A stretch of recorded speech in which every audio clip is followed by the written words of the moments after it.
Jadov is back at it, here to give everyone my top 100 favorite movies of all time, part 9, continuing my 10-part series of ranking my favorite movies. Now, there's a few things you should know if you don't already know. These are my favorite movies. They're not necessarily the 100 greatest movies of all time, and we are going to disagree.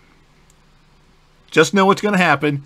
If you have a list of your own that you want to share, leave that in the comment section, or if you have a YouTube video that you've already made about your favorite movies of all time, you can go ahead and put the link in the comment section, and I'll do my best to check it out, assuming I don't get an overwhelming number of comments for this particular video or any of the videos or the series.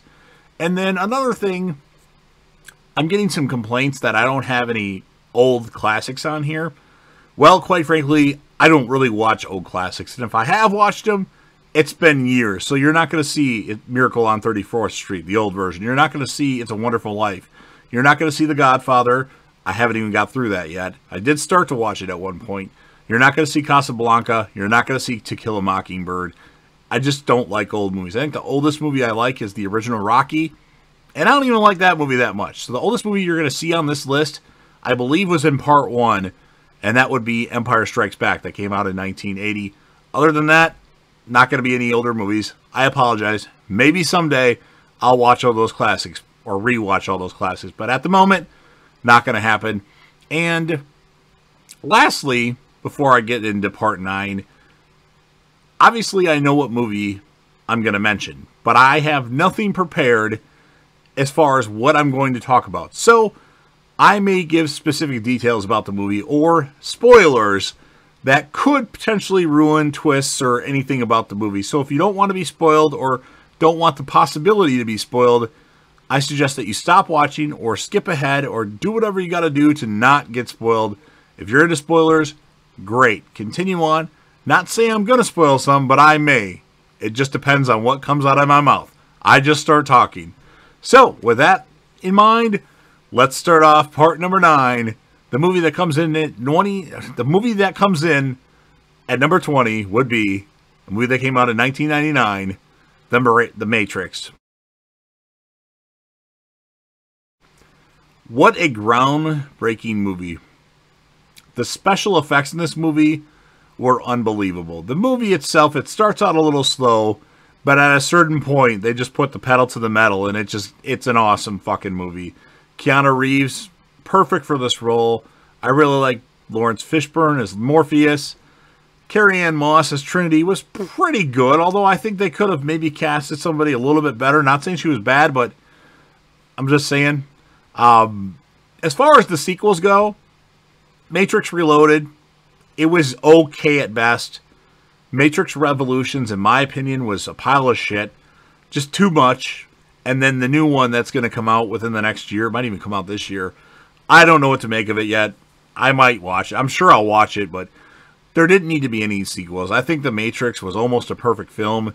It's a movie that should have stood alone by itself and never had a sequel. You don't need a sequel, even with the way the original Matrix ends. So with that in mind, Matrix, my number 20th film. Coming in at number 19, a movie that was one of Will Smith's best movies, which actually, if you didn't know, Will Smith was initially supposed to be Neo in the original, well, in The Matrix, before he signed on to a different project. I think it was Wild Wild West. And then they gave it to Keanu Reeves. So, fun fact if you didn't know that anyway. But number 19, Pursuit of Happiness.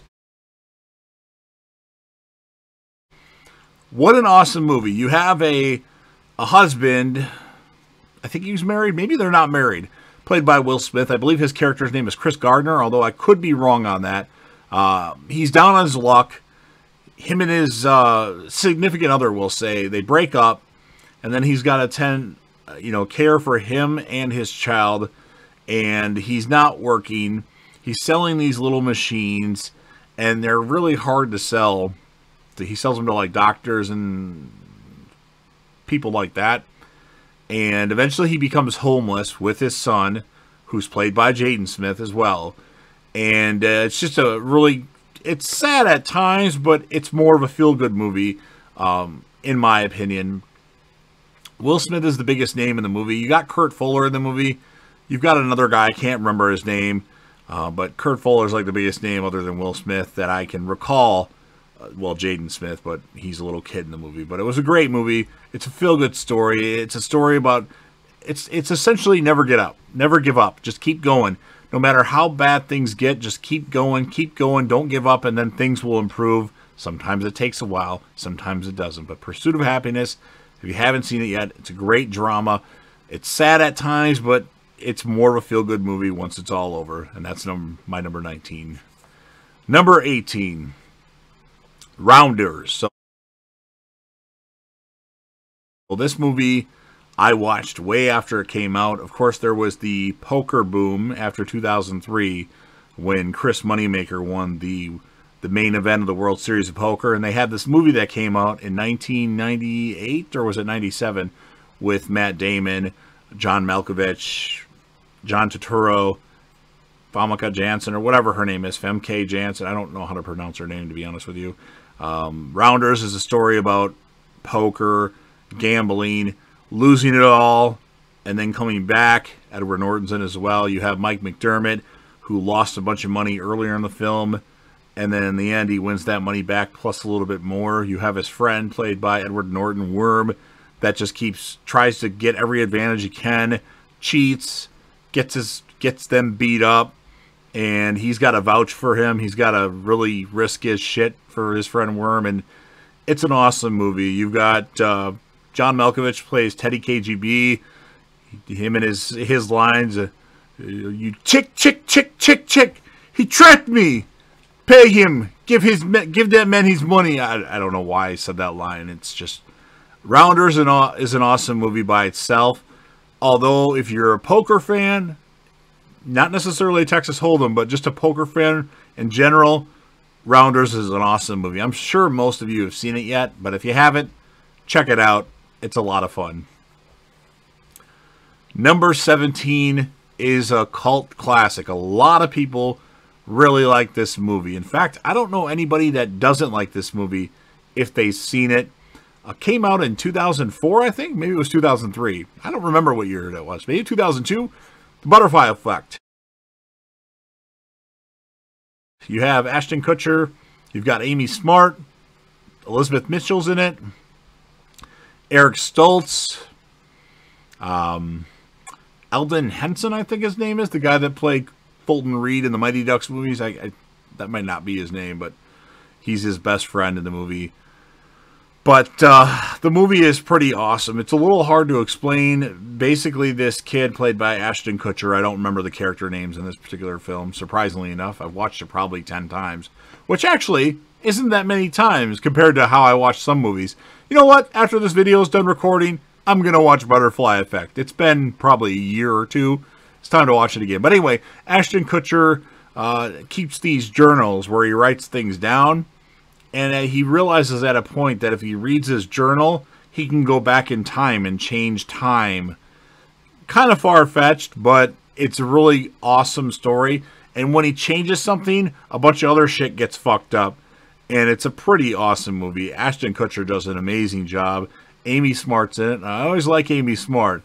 Road Trip and Butterfly Effect. Two awesome Amy Smart movies. And if you haven't seen Butterfly Effect yet, I would highly recommend that you take the time to watch it, which I'm going to do either after watching or filming this video or after editing this video. So Butterfly Effect, number 17. Number 16 isn't necessarily an Oscar-winning movie by any means. It's a spoof movie. But man, oh man, oh man, I find this movie fucking hilarious. Especially as a major Scream fanatic. I love scary movies. Scary movie is just hilarious. It's a laugh ride. You've got Anna Faris, who's pretty good in it. You've got her friend's brother, who plays Special Officer Doofy. Special Officer Doofy! He's mocking Dewey in Scream. And you've got Shawn Wayans, I think, was it Shawn Wayans? Yeah, Shawn Wayans. Well, Marlon Wayans is in it as well. It's awesome, I think. Shannon Elizabeth is great and annoying but great, who I've met before, by the way. And I really like it. So if you've seen the Scream movies, it follows the same plot, but it adds different things in different movies into it. And then the end is kind of like out of left field, like you don't see that coming. I won't spoil it. If you haven't seen Scary Movie yet and you're a Scream fan, go ahead and check out Scary Movie because it's pretty funny. I love it, and it's my second favorite comedy of all time. Speaking of Scream, number 15. And this is a big change to my list. I have added the original Scream movie on my list. Now, long story short, the original Scream, I was always somebody who liked it, but would complain that was too predictable. Well, it is predictable, but the movie is epic. The dialogue in the movie, in my opinion, especially between like Stu and Billy, is amazing. And I can't hide my love for this movie anymore. It's groundbreaking. It brought the slasher films back. It was like a horror comedy, and it worked. Matthew Lillard, who I've met, was awesome. Neve Campbell, she plays a good, kind of girl next door figure. Courtney Cox plays a great bitchy, reporter, Gail Weathers. David Arquette, who I've also met, in addition to Neve Campbell and Matthew Lillard. He's kind of annoying, especially in the first movie, but he's still good. Skeet Ulrich, who plays Billy Loomis, is pretty good, who I've also met. Again, predictable, but the movie is awesome. The opening, so you build Drew Barrymore in this film. She's on a lot of movie posters, and she gets killed in the opening scene. And I think that was epic, and that's what Scream needs to get back to. But Scream, the original Scream, which I used to not like. I mean, I always liked it, but I would never consider it one of my favorite films, and we'll talk a little bit more about that in part number 10. But I have now added the original Scream to my top movies of all time list, and it comes in at number 15. Number 14 is a movie that I don't think gets a lot of credit. In my opinion, it's an awesome movie, way better than the original, which I have seen, but I don't hear a lot about this movie. The movie I'm talking about is the 2004 Dawn of the Dead.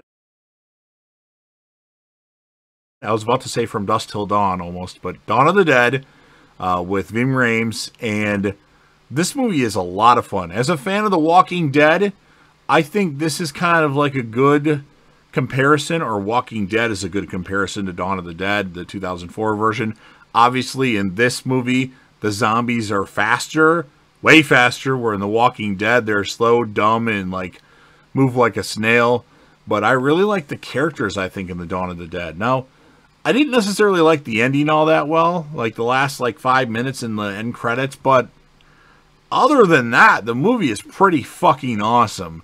They have some really good characters, which I don't remember all their names. I know Ving Rhames is in it, and Sarah Polley, I think, and Mekhi Phifer's annoying, and so is his girlfriend or wife that's pregnant. But other than that, the movie's pretty awesome. I think it's entertaining, and I like the whole, there's an apocalypse, we're at the mall, this is our place to live. It's a great movie. If you haven't seen it yet, check out Dawn of the Dead, the 2004 version, directed by Zack Snyder, who's been in the news a lot lately, too. Number 13. I'm going to get a lot of flack for this. I mean, it's not a hated movie by any means, but the acting for the main lead is atrocious, but I can't help but love this movie, and that would be Con Air. Nicolas Cage's accent is annoying. Why couldn't you just put the bunny back in the box? But the villains in this movie, John Malkovich, Cyrus Grissom, Ving Rhames, Diamond Dog, or Nate, whatever his name was, they were awesome. Steve Buscemi, great. Nick Sheridan, I think his name is, the guy that played Billy Bedlam, he was awesome. Danny Trejo as Johnny 23. They called me Johnny 600 if they knew the truth. What a fantastic movie. Even John Cusack is a little annoying, but he's tolerable in this movie. I really love Con Air. It's a movie that I know a lot of lines from. Surprisingly enough, I'm not really good with dialogue as far as remembering quotes in movies, but this is one of the movies that I could probably mute it and tell you almost every line. I think. Well, probably not, but A lot of them, we'll just say. But Con Air, if you haven't checked out Con Air, it was that string of great Nicolas Cage movies with The Rock, Con Air, and Face Off. Coincidentally, all three of them are my top 100 movies of all time, and there will be another Nicolas Cage movie as well in the top 10. Yep, another Nicolas Cage movie to come. So check out Con Air, number 13, if you haven't seen it yet. Number 12. So I talk about movies that I watch a lot. I had mentioned The Butterfly Effect earlier, and I've only probably watched that 10 times. Maybe a little bit more than 10 times, but I'd say 10 times for sure. This movie, I've probably watched 50 times, and it's a lot newer. I'm talking about The Martian. It's a simple plot. Matt Damon plays Mark Watney, an astronaut that gets left on Mars because his crew, there's a storm, and because of the storm they have to leave, and they leave, but he goes off the radar and they think he's dead. So they're on their thing, leaving back to Earth, and Mark Watney is trapped on Mars with no solution to get off a planet where nobody's supposed to live, and it just is entertaining as hell. I don't know. I really like this movie. I've watched it literally 50 times. Might even be more than 50 times. From beginning to end. At one point, I was watching it like every other day. I don't know. There's this and another movie that I'll talk about in my top 10 that I watch a lot. Now, I had this movie at one point in my top 10. I moved it down. It could go back up. There's just so many movies I like. It's kind of like what day you talk to me on it. But right as it stands right now, The Martian, still an epic movie. Still an awesome movie. A little predictable, but I love it. And that's number 12. And then closing out part 9, the movie that comes in 11th place, my favorite standalone comedy of all time, a movie that used to be in my top 10. It was at number 4 at one point in time, but so many movies have come out since then that I've had to shuffle it a little bit. But Van Wilder. Some people don't like some people that star in Van Wilder. I happen to like the movie. I think it's an awesome movie. Ryan Reynolds is amazing. I love this movie. Kyle Penn plays like a great sidekick. You've got Tara Reid, who people tend to hate. I like her in Van Wilder, and I do like her in American Pie too, and I think it works. You also have Paul Gleason plays this principal of a college, or professor of a college. Not principal. Colleges don't have principals. He's a professor at this college, and this student, Van Wilder, keeps coming back to school. He's been going to school for 6 years, and his tuition keeps getting paid by his dad, played by the guy that's in Animal House. I can't recall his name. Timothy something? No. Not important. But his father decides to cut off his money, and so Van Wilder has to graduate college and end his college career. And there's a point where there's a party, and some kids go to the party and get drunk, and they want to kick him out of school. They're going to expel him, and Van Wilder decides to say, "Well, let me graduate." And so he has to take all these tests and exams to graduate within a 2-week time period. And I really enjoy the movie. Ryan Reynolds is amazing. Tara Reid, well, she's good. What's the guy that played in 90210 the last couple seasons? So the guy that plays Tara Reid's boyfriend in the movie, he does great as Richard. His name is Daniel Cosgrove. Yes, something like that. He plays a good Dick. And if you're a Big Bang Theory fan, the guy that's in Big Bang Theory that plays Howard Wolowitz, Simon something, he's in it as a very minor role. But Van Wilder, great movie, comes in at number 11. So that concludes part 9. What movies on this part did you like? Like I said before, if we're going to disagree, if you have a list of your own, include it in the comment section, or put a link of a YouTube video that you've created. Smash that like button. This is time consuming. Give me some props. And of course, you know that JDev will return.